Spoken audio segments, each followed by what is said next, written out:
It's been 10 years since I last went on a job interview, but here I am at the age of 44, and I've decided to continue doing what I love. My name is Alex Price, and I'm a mechanical design engineer. I'm new to the area, and truth be told, this company used to be one of my biggest competitors. I have a feeling they will offer me a job when they see what I have to offer them. Soon, hopefully, things will fall into place. That is, my plan to get rid of my cheating wife. I met Holly in 1993, and even now I can picture her in that time. She was beautiful and so confident. I, on the other hand, was shy and introverted. I guess being raised by a bossy bitch mother has that effect on a guy. She also had help from her ugly sisters. Their names were Megan and Anna, and they bullied me my entire childhood. Megan was the oldest and 13 years older than me. Anna was 10 years older. Apparently, I was a mistake and was not planned, and they all blamed my birth on my parents' breakup. My father left home in 1977 when I was 5 years old and never came back. It wasn't until recently that I learned the truth. "Come in, Mr. Price. It's nice to meet you." I was immediately attracted to the cordiality of Robert Williams, owner of Sutton Hydraulics. He was the exact opposite of the bastard I was leaving. "Thank you for having me, Mr. Williams," I said cordially. I took a seat in his imposing office, and he sat across from me and began to speak. "I'm surprised you're leaving Walker Engineering, Mr. Price." "Please call me Alex, and I can't wait to get out of there," I replied. "They're doing a great job there, Mr. Price. Alex, I'm sorry." He was still looking at me with a look of confusion on his face. "I'm doing a great job, Mr. Williams." "Please call me Robert," he interjected. As I said, I've worked hard for the last 10 years, and it's been my developments that have moved the company forward, all without much thanks and lately, without any respect.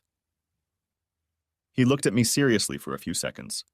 I hadn't said anything about my situation, and I was willing to keep it a secret for now. "There's no doubt I want you here, Alex.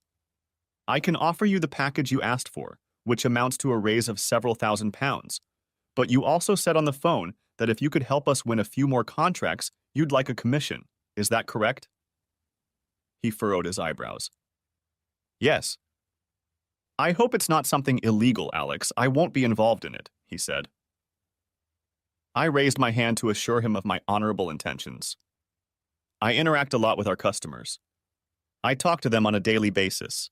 I know what they pay for our products, and I know the contracts practically inside out, I began to explain to an attentive Robert Williams. "How would anyone know that we offer more favorable terms? And with my designs and your team, we can be the best in the game." "What do you say?" I suggested confidently. He held out his hand and I shook it. I looked into his eyes and saw that I was looking at a man of integrity. Another part of the plan was accomplished. Now back to my cheating wife, Holly. We met at Kingston University in South London. She was in her final year of a creative writing degree, and I was completing my master's in mechanical engineering and design. As I said, I was too shy to approach her, and she had never lacked attention from men. She was 5 feet 5 inches tall, with brown hair and big brown eyes. She was the kind of woman you could get lost in. She had a beautiful body, but I knew she was beyond me. All the guys that ran after her were outgoing and popular. To my surprise, one of her friends started talking to me at a party, and Holly came over and joined us. I had little experience with women, and I think my modesty and shyness made me attractive to her. I worked up the courage to ask her out, and we started dating. I'm not ashamed to say she took my virginity, but after about 6 months of dating, I heard rumors that she had sex with other guys, but I had no way of proving it and was afraid to confront her. Holly was a spoiled child. Her parents spoiled her and her sister Caroline, and for most of our relationship, I had to put up with her acting like a princess. If she wasn't doing well, she would make a fuss and wasn't shy about causing trouble in public, which confused me. My friends couldn't stand her and thought I should get rid of her, but I fell in love, and I had never experienced anything like it before. When we graduated, we both got jobs and were able to rent an apartment near Southampton in Hampshire. Her family were from there, and I had long since stopped having anything in common with mine. We married a year later, and the following year Sophie was born, followed by Ava a couple more years later. Holly loved being a mom, and everything between us has been great ever since. I was promoted several times, and 10 years ago I started working for Walker Engineering. Pay raises and bonuses helped us save up for a better house. But like most people in the world, 2008 was a bad year. The economic downturn has meant that many people have lost their jobs. It became harder to get contracts, so we all had to step up our work and work longer hours without getting any extra money.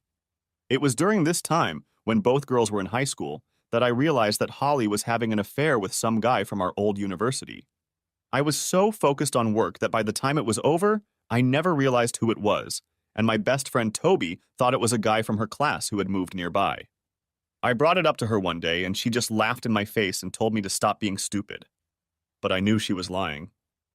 Thanks to the fact that I was able to keep my job and a good salary, I was able to buy a nice house.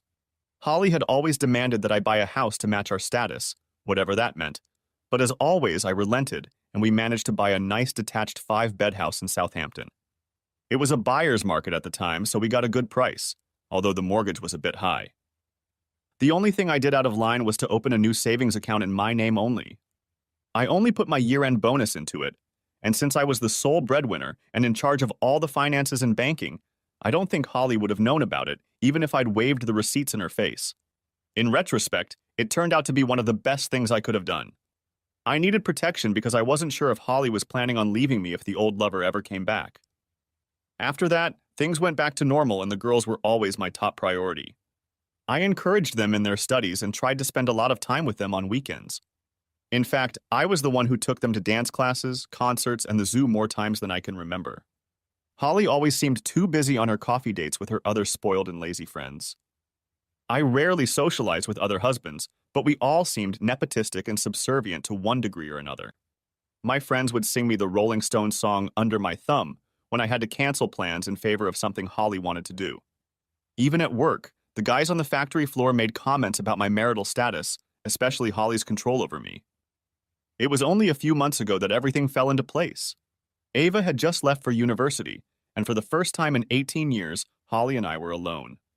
Both girls went to our old alma mater, and as I was finishing unpacking Ava's things in the apartment she would be sharing with her sister, she turned to me and asked why I was even with their mother. I was stunned, for she had always been such a quiet girl like her old father. "Daddy, I heard she's hanging around with Henry Walker at your company," Ava said. I can still remember the tears in her eyes when she spoke. It was news to me, but I wasn't surprised. All these years I could have investigated her adventures, but I never did for fear of breaking up the family and having my girls suffer for it and resent me like my sisters resented my father. I let her cuckold me because the alternative did not bear thinking about. I still loved her, but I loved what we had created even more. This news made several impressions on me. First, I realized for the first time that the level of hostility my girls felt toward their mother was much higher than I had imagined. They loved and respected me, but I knew they were disappointed that I hadn't taken a tougher stance toward Holly. Secondly, it made me remember the old feelings I had for the women in my life while growing up and how that contributed to my weaknesses. And finally, I realized that at work the employees openly talk and laugh at me, most of all at Henry Walker, who turned out to be the nephew of Jack, the owner of the company, and the man I was cuckolded by. I didn't know what to do, but I knew I couldn't take it anymore, especially now that my youngest daughter had found out about how Holly was making fun of me. I knew I had to stand up to her. My heart was racing as I sat at the kitchen table waiting for Holly to come home. When she finally showed up, I found that I couldn't talk anymore. She just looked at me with what I might call apathy and contempt. She didn't say anything to me as she put her bags away in the closets. Finally, I spoke up. "Are you having an affair with Holly?" She turned to face me, blushing slightly, but answered without hesitation.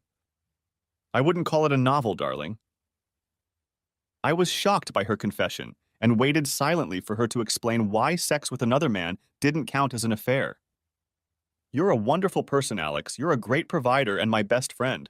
But there are things you can't provide for me, and I'm not ashamed to say I want all of it," she said bluntly and openly. "So you're cheating on me," I said, discouraged by her brazen approach to infidelity. "Only my body," she said, "not my heart or my mind, Alex, which belong to you." My head was spinning and my stomach was knotted. The sheer audacity of her words made me speechless. "I've never turned you down for sex, Alex, and all I do is explore with a couple of young guys," she admitted. "What?" I shouted. I didn't raise my voice once, and my reaction took her by surprise. She walked around the table and took the seat across from me. Don't yell at me, Alex, she said, regaining her composure. You admitted to cheating on me with two guys and I'm supposed to keep quiet, I replied. I love you, Alex, but this is how it's going to be. Deal with it or I'll still leave and be with them, she said, giving me both a threat and an ultimatum. I just sat there looking at her as her face softened. For a minute, I thought she saw the hurt on my face. Everyone does it these days, Alex. My girlfriends have had affairs with younger men and they say it makes for a better marriage, she said. I was shocked. I had a hard time taking it all in before, and now Holly was actually trying to justify her cheating by telling me that all her friends were cheating too. As for her opinion that it would make our marriage better, it was dismissive at best. She didn't care about the marriage or me, only the comfort and security I could provide. I spoke again. So I can have another woman. Is that what you're saying, Holly? She stared at me for a few seconds, then laughed in my face. I sat in silence as she continued to laugh, trying to pull myself together. Yes, Alex. Come on, be serious. You have trouble talking to women you've known for years. What chance do you have of talking to someone else? She was blatantly mocking me as she continued to giggle, and I felt embarrassed and ashamed, but she wouldn't give up. That's the way it's going to be, Alex, so don't ruin a good thing. I'm still your wife. I still love you, and I still come home to you every night. Don't ruin your life, don't complain about it, and don't do something you'll regret later. She left me at the table, thinking about what had just happened to my life, to my world. She talked so openly about her affairs that I realized she didn't care about me one bit. I didn't care that all her friends were whores, but that didn't give her the right to be one. Not only that, but she had the nerve to threaten me. I was angry, very angry. That night I slept in the spare room.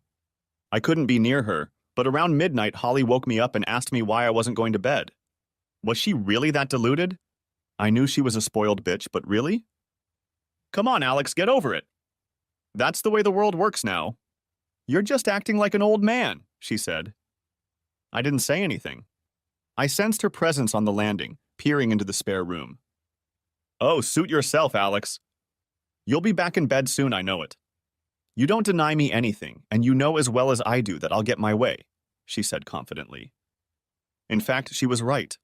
What had I done in 22 years of relationship that would indicate anything other than my unbridled devotion and willingness to go along with whatever she said and wanted?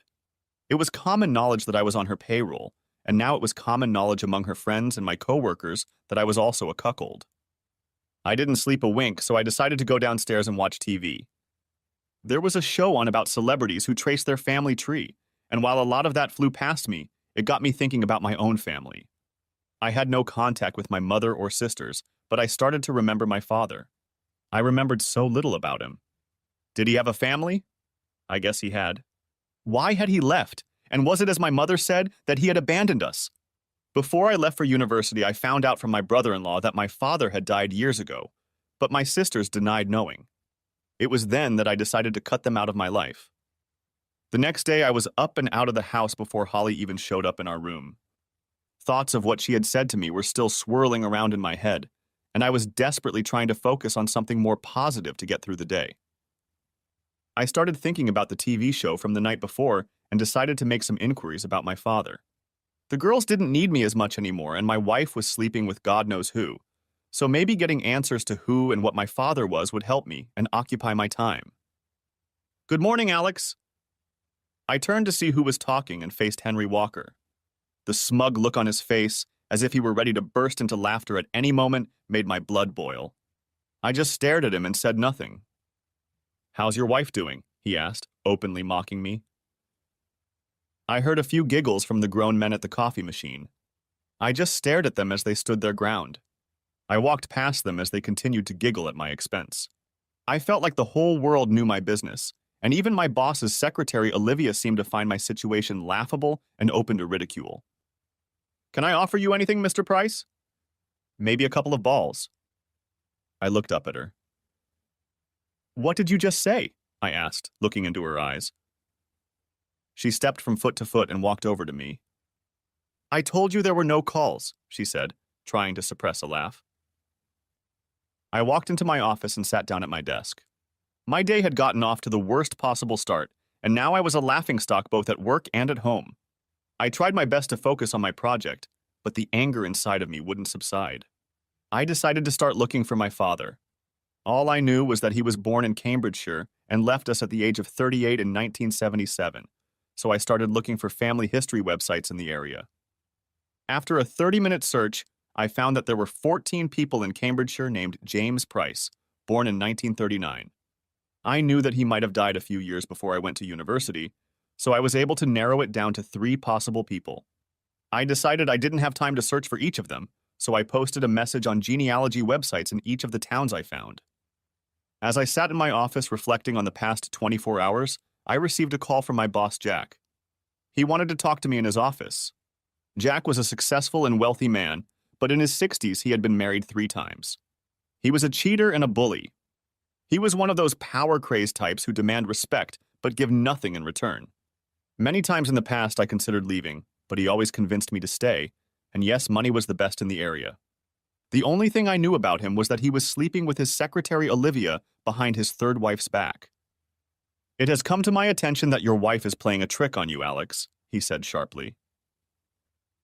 "With your nephew," I snapped back. "Well, yeah, he's a temper guy. It runs in their family," he said, laughing when I stopped talking. "But that's what I want to talk to you about. I don't want this to affect the business, and family comes first for me, Alex. So if you get in trouble, you're the one who has to leave the company. Is that understood?" He spoke to me like an old school teacher punishing a child. I bit my lip as his impatient secretary Olivia hovered by the door.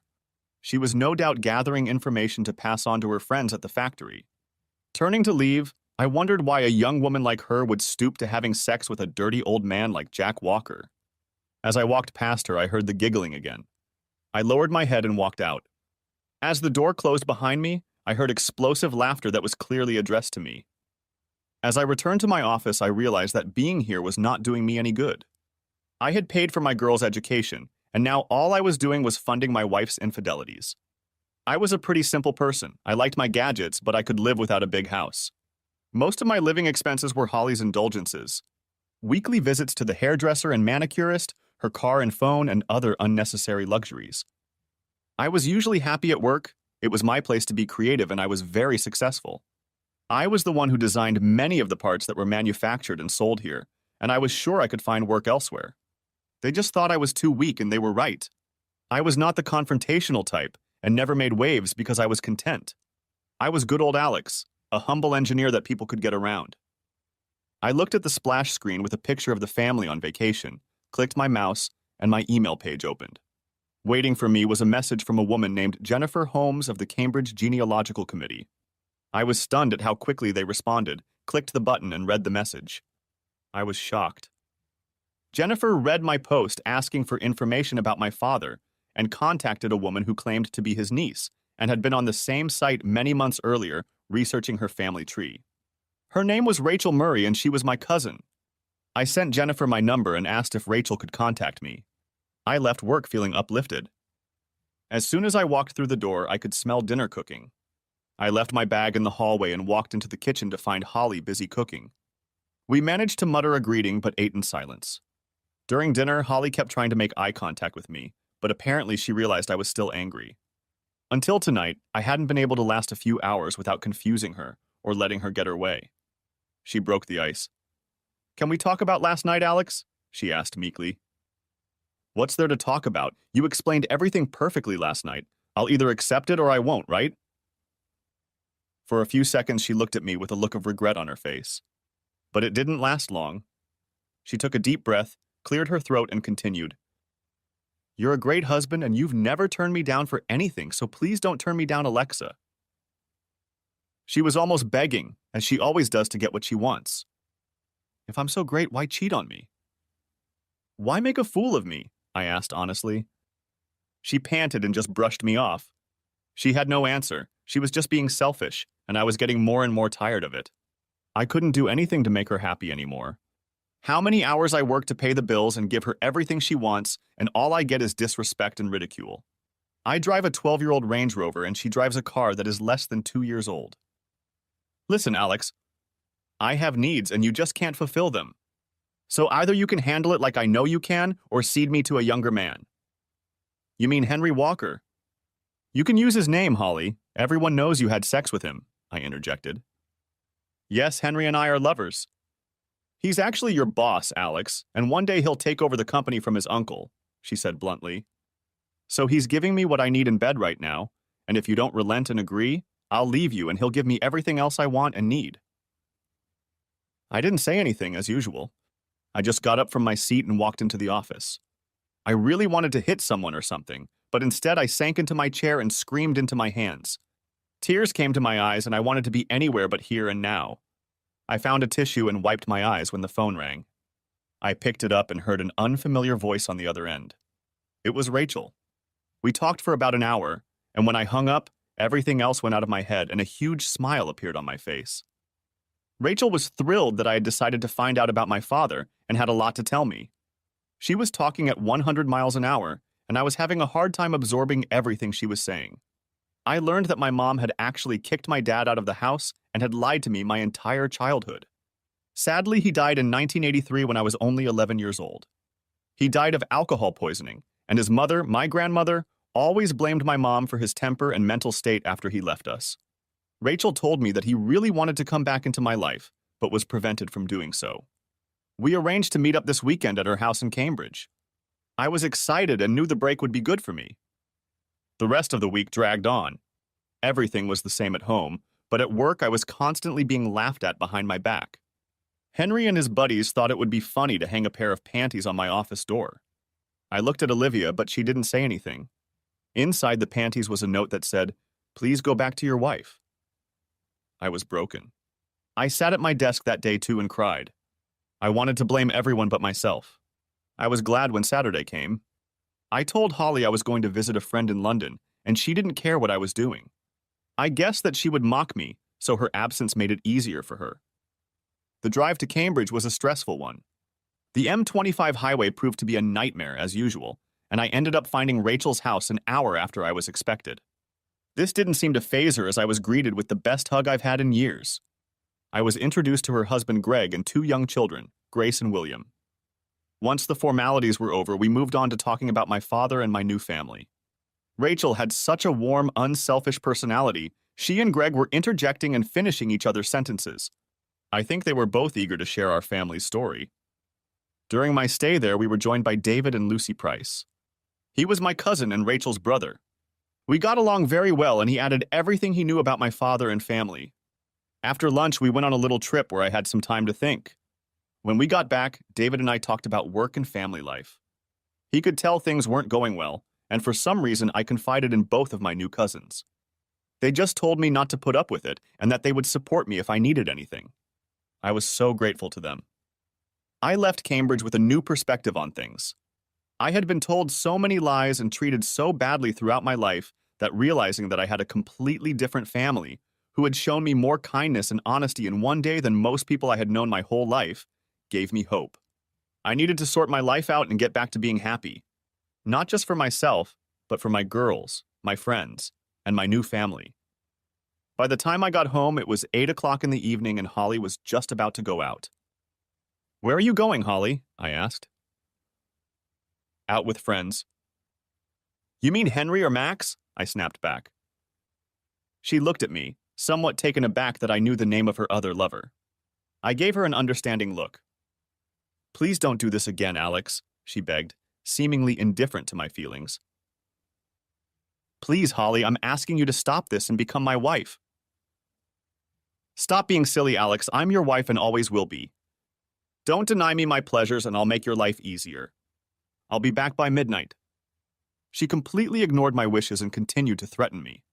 She approached me with her arms wide open and I turned my back to her. She said nothing to my blatant insult, just picked up her Prada purse and headed for the door. "Holly, as your husband, I'm asking you not to do this." My voice became harsher. She stopped where she was and looked at me, as if asking herself who this guy was and what he thought about talking to me like that. It only lasted a second before she burst out laughing. "What are you going to do, Alex? Leave me?" "You'll never have the courage to do that. We both know you'll always be by my side." I was mortified. I lowered my head as her words echoed in my head. For me, no balls, deny me my pleasures. I always knew she was a spoiled brat. Her parents made sure of that. I knew I treated her like a queen while I was the workhorse. I knew she was selfish, but I always believed she loved me more than anything. I knew I was a fool, and I knew I'd been one for too long. This had to end, and I needed to make plans to make it happen. I wasted no time and got down to business. In fact, I started while Henry or Max was making love to her. Perhaps they were doing her together. Perhaps that's what she meant when she said she enjoys having her cake and eating it. I provide her with security, protection, and material goods, while two young arseholes do what they want. The thoughts were driving me furious, and I began to lose my concentration. I needed to find a way to destroy the last vestiges of my attachment to her, and I think I found a way. I found the box I was looking for and the particular picture in it. It was the only picture of my mom and sisters. I didn't think it would work, but I cut Holly's face out of the picture and pasted it next to them. I had no love left for them, and adding Holly's smirking face to the picture might help. I put it on the desk next to the monitor in my office. At about 12:45, I was finishing up work. I had pretty much decided what I was going to do in the near future. I had an idea of when I would be leaving, but it could be in a few weeks. I had time because Holly didn't expect me to leave. It might not work out, and I would definitely need help to pull it all off. But by now I had convinced myself that I would go all the way. I heard someone stumble out the door, and as I got up to look out the window, I saw Henry Walker's car pull away. I heard her coming up the stairs and quickly erased my story. I would have to use incognito mode in the future. I waited for her to enter our bedroom and walk down the stairs to make myself some coffee. I sat down on the couch and thought about my future away from this place. And honestly, without my daughter's presence, I knew it wouldn't be so bad. I decided to try and move closer to them. Monday morning I came to work, clearly realizing that I wouldn't lift another finger. Jack Walker could fire me for all I cared. I walked to my office, ignoring the taunts and comments directed at me. I would destroy those bastards, and I knew my anger would get me through this. I managed to get an appointment with the bank for 1 o'clock in the afternoon, and I took the time to prepare for it by analyzing my finances. The odds were slim, but if everything worked out and the right people helped me, I would come out of this situation unscathed. The meeting went as planned, and I was able to close my savings account and remove my name from our joint account. I still had an ISA with a few thousand in it, so I closed it for cash and put it in my wallet. On the way to the office, I stopped by the PC World store and bought 2 digital voice recorders, a 500 GB USB 3.0 hard drive, and a new hard drive for my PC. Back in the office, I sat down at my desk and began to see if I could open the company's personal client files. I had seen a glimpse of them in Jack's office, so I knew they existed, but I needed his password. It didn't take me more than an hour to crack it. Ironically, his wife's name was his username, and the password was his name and 6-digit birthday number, Jack240656. I had everything I needed. I plugged the disk into my computer and loaded all the files onto it. 10 minutes later, I did the same with all my new plans and drawings for the energy-efficient hydraulic pump system I was working on to keep this company ahead of the curve. We were creating pumps for air conditioners, heavy equipment, and even the dairy sector. I erased all of my computer history, including all of my plans and all of my designs. Then I shut it down, removed the hard drive, and replaced it with a new one. I put everything in my bag and reinstalled Windows. I spent the rest of the day researching our competitors on my phone. I logged onto the Monster website to look for engineering jobs in the South London, Surrey area, and then left for the day. That evening, after another silent dinner, I went to my office. I discovered that one of our major competitors, going through a financial downturn, was looking for a mechanical engineer to help design and run the shop. It wasn't exactly what I wanted, but pretty darn close. They were offering a salary pound 10K less than my current salary, so I sent an email and attached my CV. That night, I decided to sleep in our marital bed, just so I wouldn't disturb Holly. However, I made sure I was already asleep when she walked in. I felt her rubbing against me and I felt sick to my stomach. But as sick as it was, it felt good to react that way. She became disgusted with me, and that would help me in the long run.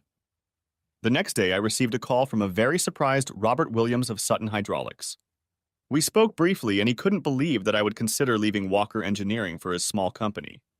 He offered me the job almost immediately, but I insisted on an interview the next day. He accepted. Another important screw was put in place, and the wheels started turning very quickly. I had a lot of free time, so I started looking for apartments in the area. I didn't need a house, and although there weren't many options, I managed to find one very nice apartment to rent. It was £1,200 a month with 2 bedrooms and was perfect for me. The apartment was 15 minutes from the girls and 5 minutes from work. I arranged a viewing the day after my interview with Robert Williams was over. I then spoke to Jack and told him that I needed to meet my daughters in Kingston the next day to sign some papers, but he just brushed me off and said, "Go." That night I called my best friend Toby Brown. We'd known each other since 6th grade. We had both gone to Kingston, but he had studied finance and math. He was now a big banking analyst in the city and lived with his wife and kids in a nice house in Twickenham. Most of all, he and his wife hated Holly, so we rarely spoke to each other as a couple. Holly was jealous of Sarah because she was an ambitious web developer and married to a rich banker. I guess even with all I was giving her, I still fell short of her. I arranged to meet Toby the next night after the interview and apartment viewing. He knew I had something on my mind, but I told him I'd tell him all about it when we met. Along the way, I thought about many things. Today was important not only for my plan for the near future, but also for my future. At this point, I had no idea how the girls would react. Until the recent revelations, I had planned to retire at 55. I was thinking of investing in a villa in Italy or somewhere else. My mortgage would be paid off when I turned 50, and the extra 5 years of work would allow us to accumulate a nice little fund without relying on a retirement wallet. My new job was about 20 minutes away from the girls' apartment. The meeting went quickly, the apartment was perfect, so I had plenty of time before meeting Toby, so I grabbed lunch for me and the girls and headed to their apartment. They lived together and I was paying half the rent. As I approached the house, I didn't know what I would say to them. I didn't know how often they talked to their mom, but I knew I didn't want to hide anything from them. When they saw me, they ran up and grabbed me as I was already walking through the door. My smile could be seen from space. I missed them both so much. "Daddy, Daddy!" they shouted, laughing as if they were still toddlers. They led me into the house and I laid out the lunch I had grabbed on the way. We sat and ate while they told me about their lives and schoolwork. I was so proud of my two girls. Sophie had already studied pharmacology for 2 years and Ava was studying nursing. Two professions for loving and caring people. I saw Rachel in them and talked at length about our new family, promising that we would all meet soon. When we finished lunch, I took a sip of coffee and wondered, they knew something was going on. "What is it, Daddy? Spill it," Sophie said. "Well, you know your mom cheated on me, right?" said I. They both looked at each other, then returned their gaze to me and nodded in unison. "Well, I've had enough and I've decided I'm going to leave her," I muttered to everyone's smiles. "Good," Ava said. "About time, Daddy," Sophie added. "You're not mad or anything, girls?" I asked timidly. "No, Daddy, for as long as I can remember, she's been a bitch to you," Sophie growled. I thought about reprimanding her for disrespecting her mother, but I didn't. In fact, I thought, good for Sophie. I also felt ashamed again, because they had obviously seen this growing up. I hoped they wouldn't follow in their mother's footsteps as far as men were concerned. I hoped I hadn't hurt them in any way because I was too weak and pathetic. I also hoped that I respected them. "What are you going to do, Daddy?" asked Ava. I told them that I had a new job and that I would be moving closer to them. They were thrilled, but also surprised that I had actually decided to move away from their cheating mother and had already made plans to do so. For that, I received 2 strong and loving hugs. I told them I would do everything I could to protect my financial future without going into too much detail. When I got up to leave, they said they would support me no matter what, and although they loved their mother, she came second to me, and she always had. I left their apartment full of happiness and was now ready for the next phase of my plan. This was the most important part. Toby and Sarah met a few years after he left university. They are 2 of the nicest people I know, and tonight I would be counting on their favor. I was greeted warmly as usual, but my mind was spinning about what I would be asking of them, and they both knew I was out of my depth. They wanted to know at once what was going on, and I told them. There was no point in beating around the bush. I told them everything that had happened and the first part of my plans. They were more surprised by my resistance than by Holly's infidelity. It was quite commonplace in their eyes. "So why did you dump her now, Alex?" asked Sarah, handing me another cup of tea. I declined something stronger since I had to drive home today. I always thought she was cheating on me, but I couldn't prove it. Now she admitted it, and everything fell into place. I also discovered something that made me say I'd had enough. I told them about meeting my cousins and that my mom kicked my dad out of the house and that my sister sided with her. My father was just like me, or rather, I was just like him. But this time my girls are on my side. So it was this discovery that prompted you to finally stand up for yourself? Asked Toby. Worry was written all over his face. No. I was taken to my father's grave. I was hesitant at first, but I managed to lay flowers and say a few words. Then I looked at the engraving on the stone, which shocked me. That's when I realized I had to leave, I explained. What was that, Alex? They said in unison. It had a rose on it, and below it was the inscription, in memory of him. There was the date of his birth, and below that the age at which he died. There was silence for a moment before I spoke again. He died at the age of 44. The age I am now. Toby and Sarah recoiled slightly at this news, and I realized they understood. There were times when I could reach for a shot glass like he did, or drive myself to suicide like my grandmother thought he was doing. I had a choice. Be like him or fight back, I said clearly. I decided that I wasn't going to kill myself anymore by trying to be the perfect husband while being bullied and ridiculed. At that moment, I felt weaker than I had in weeks. Admitting to my friends how down I was harder than I'd realized. Toby had knocked me off my game. What do you want from us, Alex? Please refuse if it's too much, but I have a plan to protect myself and... Get that bitch down, intervened Sarah. I smiled and nodded. Sarah did seem to have a tough side to her character. When I thought she was having an affair in 2008, I opened a separate savings account and put all my bonuses and all my spare cash into it. I was also lucky that the only way I could get a mortgage loan for the amount we needed was to apply in my name only.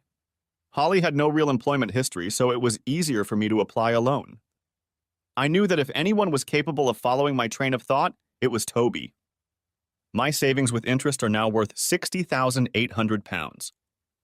I have £120,000 left on my mortgage, but the house in the next street over from me has sold for over £500,000. Toby, I need you and your connections to get me a short-term loan for the remaining £60,000. I want to pay off the mortgage before I divorce her when I divorce her. Why bother? It means she can have half, Sarah said. Well, unless you count the 60-odd thousand pounds in savings I'm keeping, she can fight for half of everything anyway. But that's where you come in, I said, pausing for a second. I want you to incorporate a new company. What do you mean, register a new company? Toby interjected. I want to transfer ownership of my house to your new company. That means she won't be able to lay her hands on it. I've looked into it, and if I pay off the mortgage, all I have to do is go to the land registry and transfer the paperwork to your company. Toby and Sarah looked at each other for a moment. Will that work, Alex? I mean, if you divorce her, she'll hire a lawyer and fight for everything. She doesn't have the money for it, and I'm sure her parents won't want to pay such a huge bill if they know their daughter is a cheating whore. Plus, I'm hoping to use her opinion of me to my advantage, I said. How? Asked Toby. She thinks I'm a coward who will never leave her. So I won't ask for a divorce until I sell the house. The property becomes cash, and by the time she realizes I'm divorcing her, we can move that money into a lot of different accounts. Toby just smiled at me and said, I never knew you had it in you, Alex. So you're going to help me? I asked. Oh, yes. I'll get right on it, but you know a good lawyer will try to trace the money, don't you? He said. Yes. But it will take a long time, and she won't be able to afford a big legal bill. After another hour of conversation, I headed home. All the pieces were coming together. On the way home, I decided that I wasn't even going to file for divorce. I was sure I wouldn't meet anyone else, let alone remarry, and that way I would have more time. I figured Holly wouldn't be bothered by my absence for at least a month. At that thought, I laughed to myself. By next week, I'd be gone. When I got home, it was almost 2 a.m. I looked in on Holly and she was sound asleep. No remorse is keeping her awake, I thought. I decided to go to the spare room. Thursday morning, I was up and out of the house before Holly even woke up.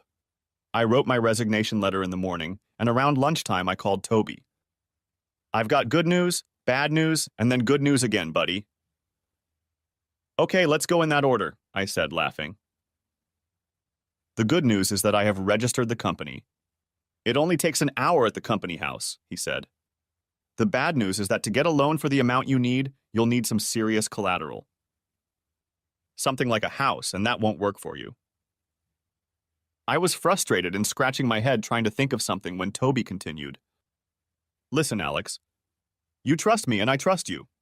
I've been talking to Sarah about this and we've been thinking the same thing. I'll transfer 60,000 pounds into your account right now so you can get on the case. Just give me the money back when you find it, okay? I was stunned. If he could see my face now, he would realize how grateful I was. This is too much, Toby. You've done enough already, I interrupted. Just take the money and go do what you need to do, he said. You have no idea how much this helps me, buddy. I owe you a huge debt of gratitude. Just do it. Walk away from this disrespectful money-grabbing scammer and be happy. That's all we care about. I gave him my details and ended the call. My next call was to the bank for a meeting the next day. After work, or lack thereof, I drove to the local Land Rover dealership. I knew the guy because that's where I bought Holly's Range Rover Sport about 10 months ago. In fact, I was still paying for it. I had an idea on how to get some more money. Hello, Mr. Price. Have you finally decided on a new car? John Reeves met me at the entrance. He was the owner of the dealership. No, John. I wanted to discuss selling my wife's car and paying off my debt, I said, looking more pleased than I should have. I hope everything's okay? He asked. It's okay. You've met her and you know how demanding she is. Now she wants a Mercedes 4X4. I don't want to say anything bad, but she seemed annoying, he admitted. We came to an agreement that he would take the Range Rover back and we would cancel our payment plan. I promised to come back to upgrade my car, and he knew he could offset the value of Holly's car by selling it as practically new. I apologized for the inconvenience, but the thought of him selling me an expensive new Range Rover more than made up for it. On the way out, I picked up a 2016 brochure, but not for myself, but for Holly. When I got home, Holly was sitting in the living room drinking coffee, looking a little pale. I took off my jacket and threw my bag on the floor. Everything okay, love? I asked through clenched teeth. Yeah, just a little tired, honey, she said, taking a sip from her mug. She held out her arms as if wanting me to hug her and make her feel better. I ignored her, went back to my bag, and pulled out a brochure. I know what will make you feel better, I said. I walked over to her and sat down on the coffee table across from her. She looked confused at the empty seat next to her and back at me. What do you have there? She asked, looking at the brochure. Your car is almost a year old, and I was at the dealership today and saw their new model. It's awesome, I said as her eyes lit up. I want my wife to have the best, so I'm going to trade in your car and buy you this one, I said, pointing to the new 2017 model in the brochure. Oh, how I love that, she said, ignoring my plan. You always know how to make me feel better, don't you, Alex? The only problem is that they already have a buyer for your car, so I need to get it there by Friday afternoon. I'll finish work early and drive it to the dealership, and you can just use mine this weekend to visit your loved ones. The last remark made her recoil, and a look of shock and confusion appeared on her face. What's wrong? I asked. Nothing, Alex. I just thought you were still mad about our arrangement, she asked. It wasn't our arrangement, Holly. It was yours. I didn't have a say in it.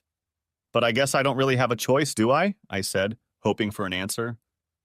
She only nodded as if to finally put me in my place, and I admitted defeat. I love you, Alex. I turned to look at her and was met with a sincere look of concern. I didn't say anything in response and just walked away to the kitchen. The phone rang and I went out into the garden to answer it. Toby confirmed that the money had been transferred. I was ready to go. The next day, wasting no time, I walked into the bank and found myself in the office of a mortgage loan officer. She looked to be about my age, but she wasn't wearing a wedding ring. I wondered if there might be a life after Holly, but dismissed the thought to the back of my mind. An hour later, the mortgage was paid off. All my remaining accounts were closed. I went through several houses and opened a new account at another bank. I was happy knowing I wouldn't have to pay anything else unless Holly hired a lawyer and went to court. My smile faded. I walked back to the office, ignoring Olivia as she rose to her feet to speak. I sat down with a cup of coffee and contemplated the next stage of my plan. I contacted the land registry and filled out the appropriate online application form. I had all the details of Toby and Sarah's new company, and within 10 minutes of submitting the application, I received a confirmation email stating that it would take 5 days to process. After that, I would simply hand the paperwork over to Toby, and he could register the property to his company. I decided to wander around the internet looking for furniture and details of canceling utilities in the house. I had to wait for the right time, but I did start new accounts for my apartment in Sutton. I finally have one more thing left to do. Something I've been putting off. I knocked on Jack's door. Olivia was there with him, of course. That dirty old bastard usually fiddled with her on Fridays, and I seemed to be interrupting their lovemaking. She left us alone. "What can I do to help Alex?" he said cheerfully, escorting Olivia out of the room with a glance. I put my resignation letter on his desk. He looked at me with a silly grin on his face. "What is it?" he asked. "I have resigned," I replied. "I think it would be best if I left at once. Given the situation with our families, I doubt you'll want me here for too long." He looked dumbfounded. "I'd appreciate it if you could have my P45 ready by Monday, and please don't tell anyone about it. My wife doesn't know," I said defiantly. "But you can't do that. We need you," he said pathetically. "Not as much as you need your nephew. I'll be here on Monday to pick up the last of his things." I pretended to drop a pen from my pocket and, bending over, pulled a digital voice recorder out of my sock. I managed to attach a pin to it, and standing up, I pressed the record button and slid it under the seat and into the wooden frame. "If that's all Jack needs, I've got things to do." "Okay, Alex, but don't come crawling back when you're out of money. Your money is the only thing keeping your cheating wife with you. Do you realize that?" "Of course I know that, Jack. I wish my wife was as faithful as yours," I said, smiling. I knew that hit him where it hurt. I turned and walked out of his office. An hour later, I drove home and picked up Holly's car and magazine. I drove to the dealership and dropped off her car. Fortunately, John Reeves offered to drive me home, and I gladly accepted. When I got home that evening, Holly was sitting at the kitchen table with big red bags under her eyes. I knew she had been crying. "What's going on, Hals?" I asked with feigned sincerity. "We need to talk, Alex," she said, gesturing for me to sit down. For a moment, I felt like I was being snitched on. A feeling of terror came over me. "What's going on?" I asked. "I was at the doctor's office today and I was diagnosed." She hesitated. There were a lot of thoughts swirling around in my head. If this was serious, what kind of man would I have to be to leave a seriously ill woman, as I was about to do? I have," she stammered. "Just tell me, Holly, what is it?" I begged her to spit it out. "I have gonorrhea," she finally said, bursting into tears. I laughed. Hell, I laughed, and she just stared at me. "It's not funny." I'm so embarrassed. I turned to her, and she looked confused. This was supposed to be humiliating. "Well, I know I don't have one because I haven't touched you in over a month, and when I found out about your adventures, I used protection," I said, trying not to gloat too much. "Oh, so everything's fine with you so far? It's all good?" She was silent. "Just take your medication, and soon you'll be standing on your back again. Oops, I mean on your feet. If looks could kill, I'd be dead by now. Just find out which one of them gave it to you and tell them to take it to the doctors before it spreads the disease further," I said, getting up and leaving her crying at the table. That night, I got my first good night's sleep in months. Of course, I slept in the spare room. I shouldn't have taken any chances with an exhausted wife. Saturday morning, I felt great.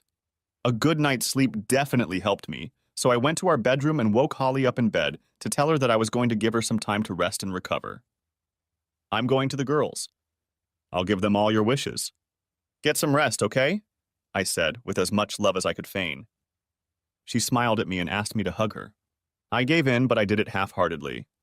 When she released her grip, she must have sensed that something was wrong with me. She looked at me sadly and said, "You think I'm disgusting, don't you?" I said nothing, and suddenly tears ran down her cheeks. "I just want you to feel better, that's all."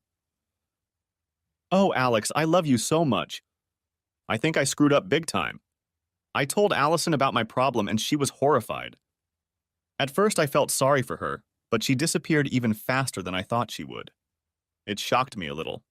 Then I realized that I had lost all love for the woman I had been married to for 21 years. Could she really have disappeared so quickly? Obviously she could, because I was ready for it, and her situation couldn't stop me. Without saying anything, I left the room. I got into the car and drove away happily.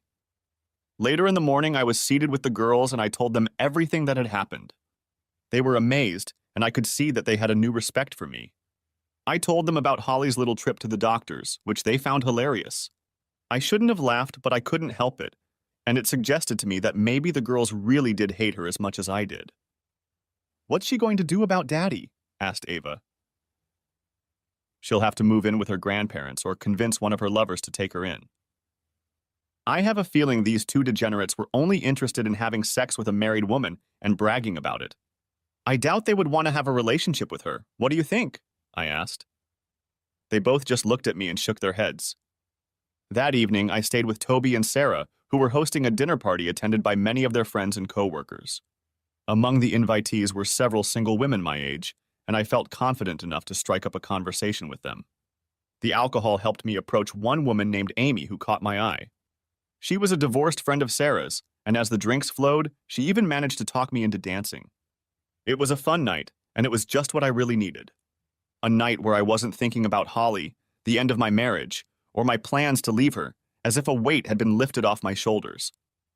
When I got home late Sunday morning, I found Holly doing chores around the house. I walked into the living room, and when she saw me, she rushed over to me and hugged me. I just patted her on the back. "Where were you staying last night, Alex? I thought you were coming home," she asked.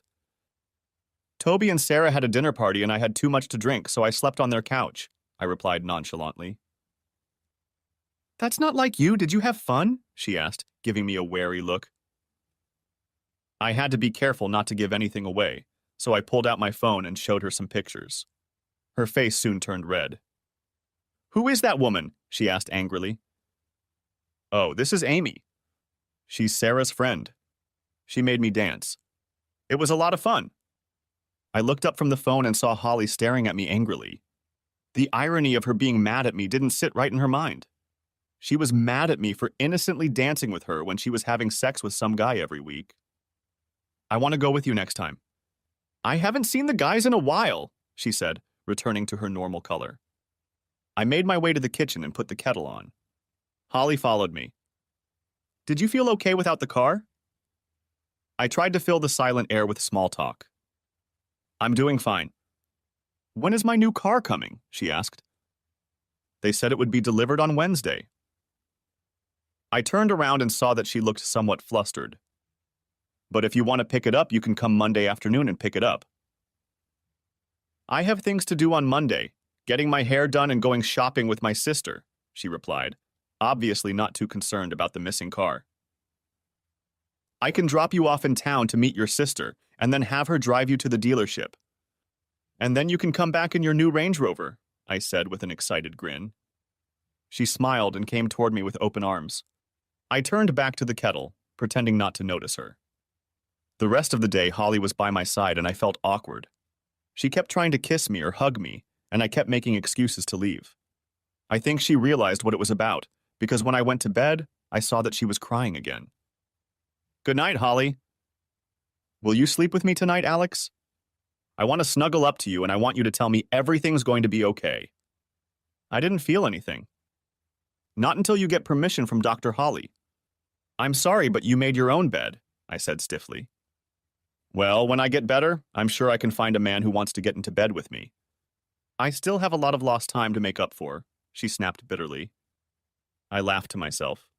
It had taken longer than I expected, but here she was, the bitch was back. All regrets of Friday night were gone. For the last 21 years, I would have fallen for her shit.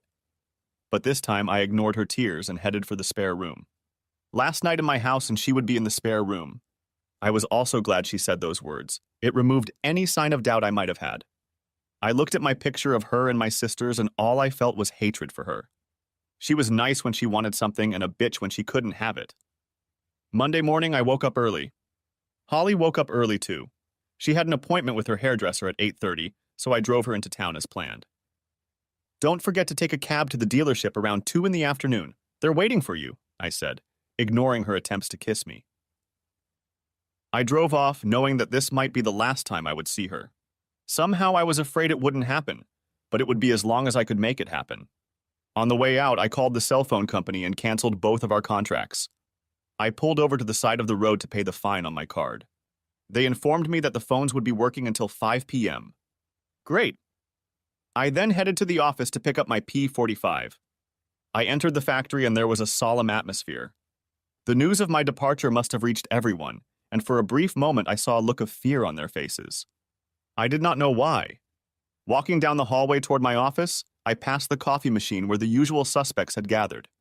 I wasn't sure if Max and Henry knew they were both having sex with my wife or not, but here they both smirked as they looked at me and exchanged jokes with the other assholes. "Good morning, guys," I said cheerfully. "Good morning, Alex. How's the wife?" They said this to the usual laughter.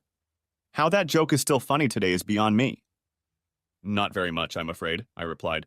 "One of you underdogs has swiped it." I walked away in complete silence, and when I turned around, their jaws dropped and Max yelled something to Henry. I heard a big noise before I headed up the stairs. Olivia saw me coming, and she half smiled, lowering her head. Maybe now I was getting some respect. Jack was at the door before I could knock. "I have what you need, so take it and get out."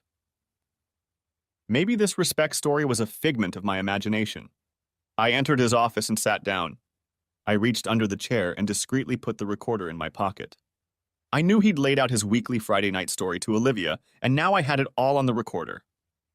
"So you have another job, Alex?" he snapped back.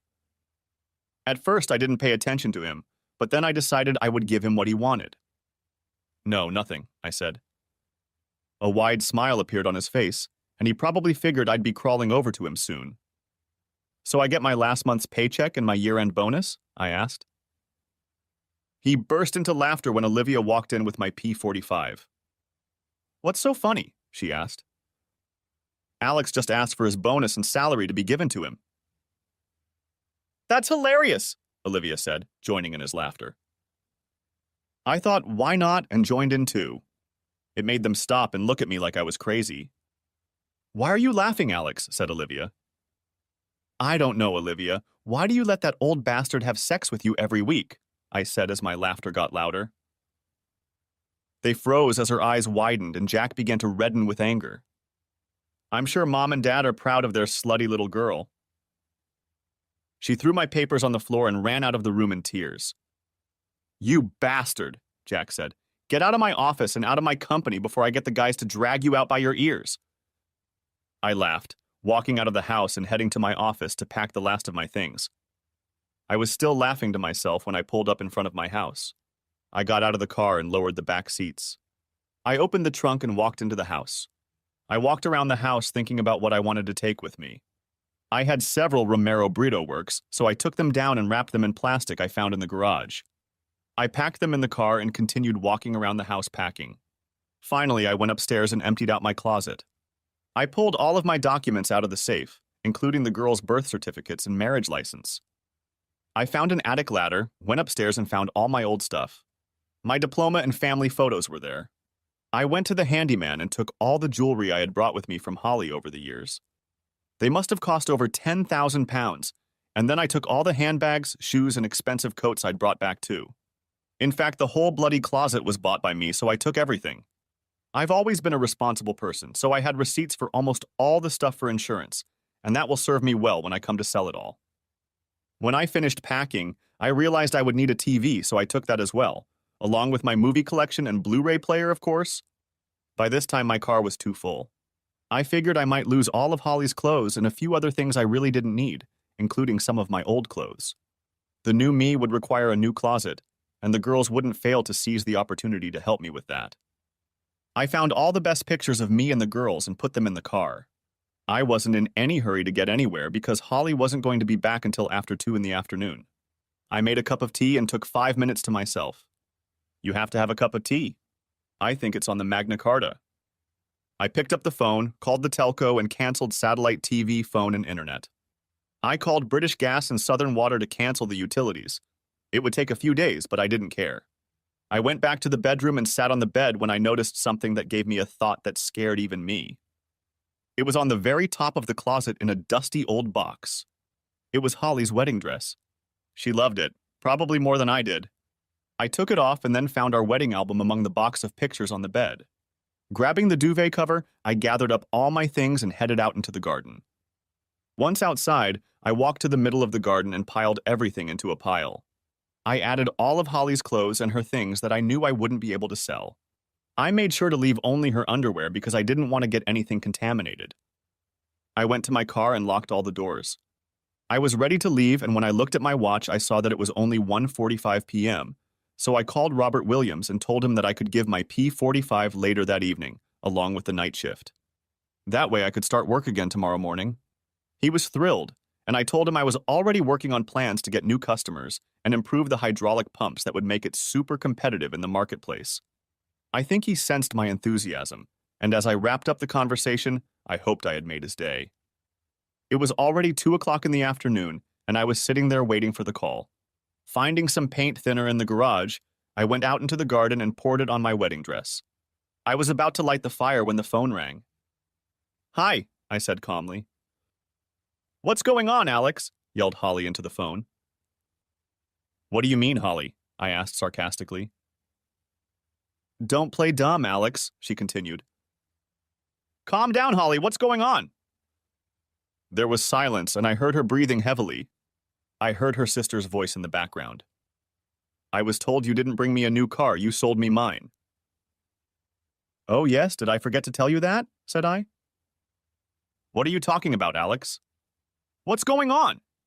She started to panic.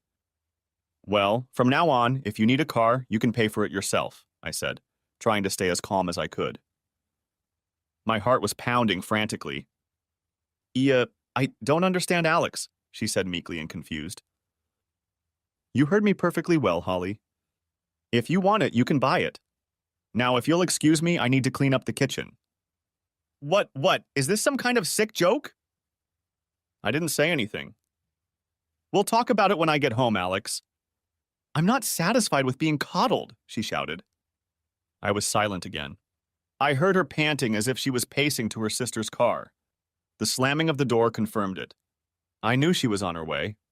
In this condition, she could convince her sister to be here in 5 minutes. "Alex! "Yes," I replied almost too calmly. "You said you were in our kitchen?" she asked, suddenly realizing what I had said. "Yes." "Why aren't you at work?" she asked. I didn't say anything. "Alex, Alex, Alex." Her breath caught, and I could hear the panic and confusion in her voice. I hung up the phone as she continued to call out my name. I went outside, struck a match, and lit the fire. Our past flared up as I walked away.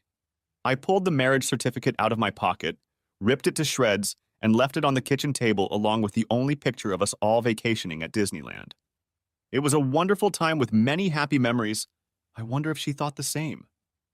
I got in the car and drove away. When I got to the end of the street, I saw Holly and Jennifer pull up to the house in the rearview mirror.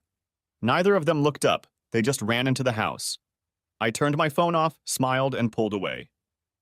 The A3 was practically empty as I drove towards my new home. For some reason, I couldn't shake the feeling of dread that gripped me. I knew this wasn't the last time I'd see Holly, and once my plan came to fruition, she would do anything to hunt me down and make me pay. That was the kind of person she was. I also knew she'd get the girls involved, and I didn't want them to be burdened with our problems, especially since they needed to focus on their studies. I was in Sutton by 4 o'clock in the afternoon and decided I had time to visit the local phone store and get a new cell phone contract. I also managed to catch the administration team at work, processing my P45, and met Freya, my new receptionist. She was quite young but kept a very professional demeanor, a complete contrast to Olivia. I went back to my new apartment, which was completely empty. I had water and electricity, so I found a kettle I had brought with me from home and made a cup of tea. I moved my stuff in and ordered a pizza. I picked up my old cell phone and turned it on. The connection was broken. I smiled to myself, knowing that Holly was now without her phone too, and that should give the girls some respite before I could talk to them. I found my sleeping bag and spread it out in the living room and waited for dinner. I was supposed to have some furniture delivered over the weekend, but for now I was glad to at least be away from Holly. I turned on my laptop and found the voice recordings I'd made in Jack Walker's office. I downloaded the contents and listened to them to hear incriminating evidence of his infidelity to Olivia. I took 2 flash drives and made multiple copies. I wrote the addresses of Margaret Walker, Jack's wife, and Peter Lewis, Olivia's boyfriend, and then inserted a thumb drive into each. I'll send them off tomorrow before work. Finally, I decided to call my daughter Sophie to give her the latest news and not to let their mother know where I was. To my surprise, she admitted that she hadn't even talked to her mother yet. But of course, my guess is that she didn't have a phone to do that. Within a week, I had managed to furnish my apartment, and with no time to waste at work, I contacted Walker Engineering's clients and persuaded them to switch to Sutton. They saw what we were offering and very quickly jumped ship. A couple people decided to stay with Jack, but most hated him but tolerated him because of the superior products we offered. I knew Jack wouldn't immediately understand why his business was losing customers, but I didn't care. I also knew that now that my old house had all the utilities shut off, Holly would realize I wasn't coming back. There was no way she could afford to pay the bills, so I knew that Toby could safely begin the selling process. Sarah was more than happy to take on the task, and by the end of the week the house had signs up. It was at this time that Ava contacted me. Apparently, Holly had moved into her parents' house, and they were not happy that their little princess had become a cheater. Holly, of course, was out for my blood and was furious at what I had done to her. Strangely, I found great satisfaction in it, but I knew it wasn't over yet. By the weekend, I was invited to another dinner party at Toby and Sarah's house. I was told that Amy would be there and that she had asked Sarah about me. I learned that she had gotten divorced a few years ago and had been single since her husband left her a year before the divorce. Apparently, the divorce went well. She got the house and full custody of the children, as well as financial support. Unfortunately, she has been skeptical of men ever since. Sarah told her about my situation, and she's wanted to meet me ever since.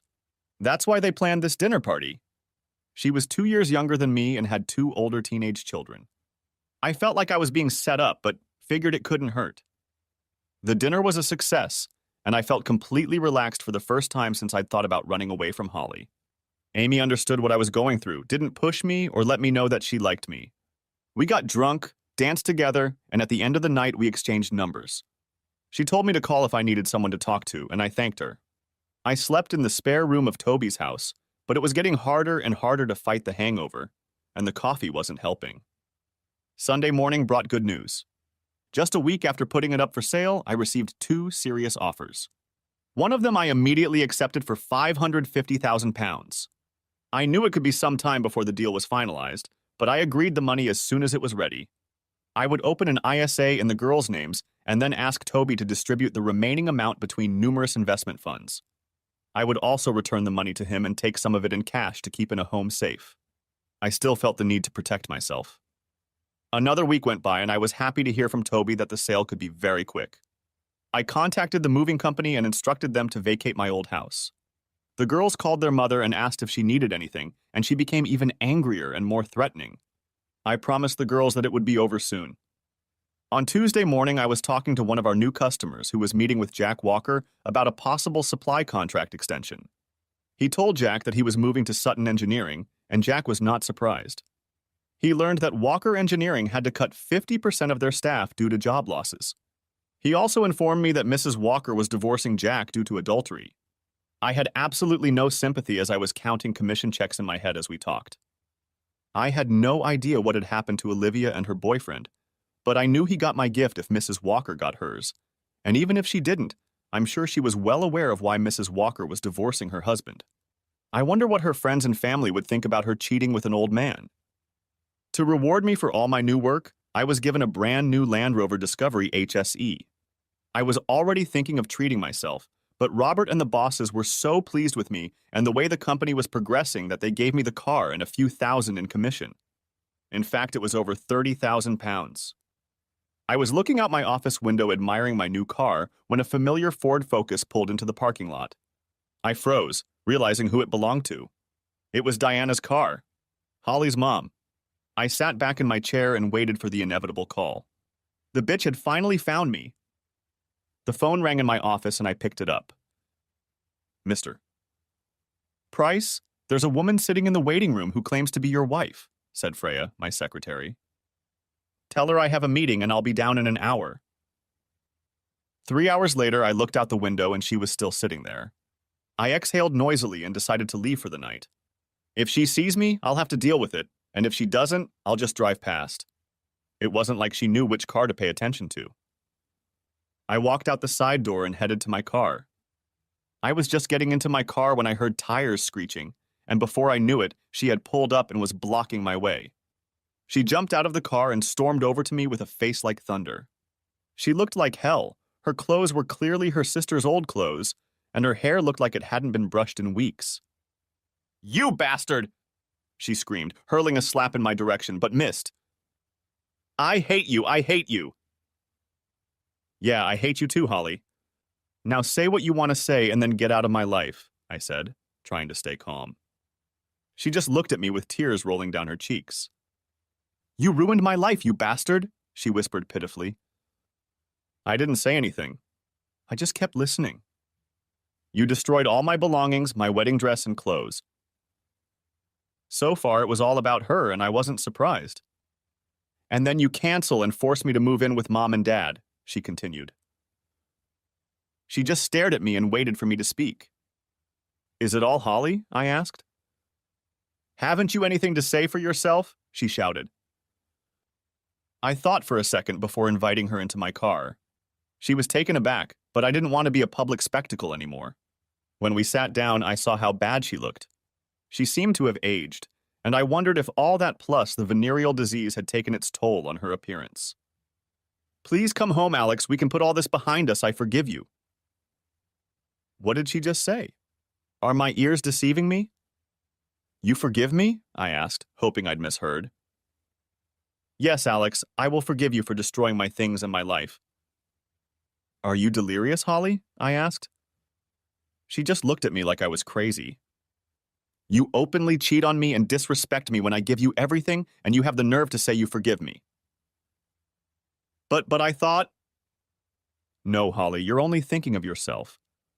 I'll never be with you again, so go away and be with one of your lovers, I said coldly. She moved awkwardly in her chair, and I realized. I suppose once you suddenly became single, they didn't need you? I asked. They accused me of giving them an STD and said I was just having a little fun. They said they would never want to have me as a girlfriend because I'm a cheating bitch. For a second, I even thought it was cruel, but she had already made the bed. Well, that was obvious, Holly. So go find someone else. My girlfriends have started treating me differently. Now we've broken up and their husbands have started questioning their fidelity, which means I've been kicked to the curb. I can be a bad influence if you can believe it. The word separation stuck in my head. I knew it meant that I was still connected to her, and I felt sad. My parents are disgusted, and everyone in town has heard about my venereal disease, no doubt thanks to my so-called friends and lovers. And now some of the factory employees have lost their jobs, and that's my fault too. The truth was that she was partly to blame for all the bad things that had happened to her. But I felt sympathy for her. She had messed up and was paying the price, but how great that price was. She had a beautiful life, and she ruined it because of greed and disrespect. However, I knew I had to move on with my life. I have nothing left, Alex. I need you, and I want you back in my life. I have no money, no job. When will I get my share of the house? Here it is. You've never once told me you love me. You just need me, Holly, and I don't need you. As for the house, I didn't pay the mortgage and I lost it, I lied. Her eyes widened and her jaw dropped. She was shocked by my words, but at least I knew how this visit would turn out. I want a divorce, I said. No, please, Alex, of course I love you. Over 20 years together, and I made a little mistake and you're burning me out. A very big, unforgivable mistake, Holly, and I'm never coming home to you. Please, Alex, she shouted, and her screams echoed throughout the car. I need a clean break, and if you agree, I'll give you 30,000 pounds in cash, I offered. I saw her face change and the tears were replaced by a new determination. No, she shouted. I will fight you in court for everything. There's no way you'll lose the house. You're too smart for that. Damn it. She was right, and now I'm on her hind legs. All right, Holly. I'll say this, I began. You're never going to get a penny from me. She moved her hips and moved forward toward me. I'll fight you for anything and more, Alex. You don't have any money, Holly, and I'll move my assets around so much that you'll spend a fortune trying to find the money. I'm smart, so by the time your lawyer finds it, you'll have run up a bill that will negate any benefit. I suggest you take the money I'm offering, or I'll give it away too. It's up to you, I said sternly, keeping my eyes on her. You bastard! I loved you and bore you children, and this is how you treat me? She said angrily. Thanks to me, our girls will go far. They won't be liars and cheats, they'll be selfless, not selfish like their mother. So take the money and get out of my life. My anger started to surface and she looked at me like I was a stranger. All right, she hissed. I'll take the money and agree to the divorce. Okay, I'll set it up. With those words, she got out of my car and slammed the door shut. A few seconds later, she sped out of the parking lot. The next day, I filed for divorce on grounds of adultery, and a week later, I arranged to meet Holly at the girl's apartment. The sale of my house went through, but I wouldn't put any money into it until the papers were signed. We tried to be polite in front of the girls, but it wasn't easy. I handed Holly the money and she signed the papers. I kissed the girls goodbye and wished Holly good luck. When I was about to leave, she burst into tears again, but I had a feeling it was for the girls' benefit. Sophie and Ava looked at me and raised their eyebrows. They knew. I'll see you next weekend, Dad, Ava said as I walked to the door. I went back into the room. Holly was still sobbing, and no one was paying attention to her. I suddenly realized what Ava was talking about. Oh yeah, the Coldplay concert. Everyone's looking forward to it. Are we going to meet you in London or drive together? Asked Sophie. I'll talk to Amy and let you know during the week, I said one last time before I left. On my way out the door, I heard Holly yelling something, but I chose to ignore it and left.